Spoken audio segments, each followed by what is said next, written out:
Temperature काय वाढतं, तापमान काय वाढतं आपल्या लक्षात येतं, बरोबर. ह्यो फक्त काय तुमचं माझा प्रश्न नाही, ह्यो सगळ्या कोकणाचा प्रश्न आहे. त्याच्यासाठी तुम्ही सगळे उभी असतात.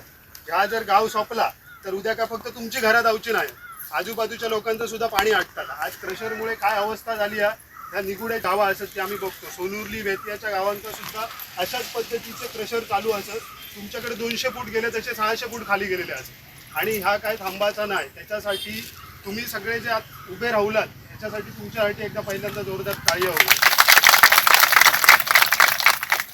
आज आपल्या कोकणामध्ये वन्य प्राण्यांचे मोठ्या प्रमाणावरती तुम्ही बघताच.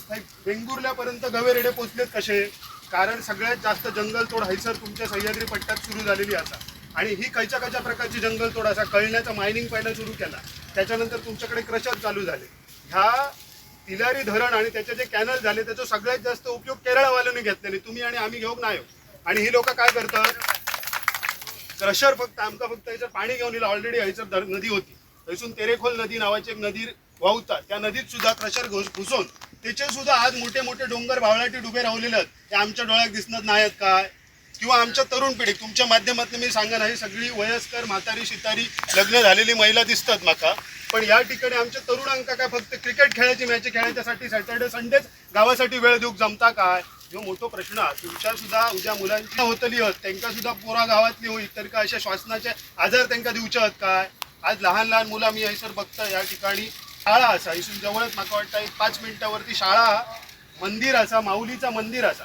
आता माऊलीचं मंदिर हा म्हणजे माऊलीचं जंगलच ह्या, ह्यो माऊलीचंच गाव असं. आणि एक नाही, हैसर आजूबाजूक सगळेच माऊलीचे गाव असं.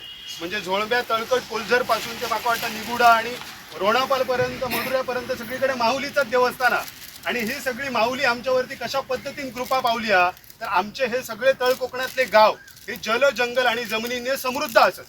संपूर्ण महाराष्ट्रात दुष्काळ पडता पण आमच्याकडे पाऊस येता की नाही, आमच्याकडे झऱ्याचं पाणी गावता की नाही.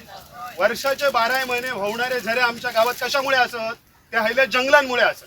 आणि ही जंगलं सपोन हैले जर तुम्ही या ठिकाणी जर तुम्ही क्रशर मारून मारून जर आमचा जर पाणी जर आमचा जर जलजंगल जमीन जर उद्ध्वस्त करतालात तर आम्ही आमच्या पुढच्या पिढ्यांका दाखवचा काय.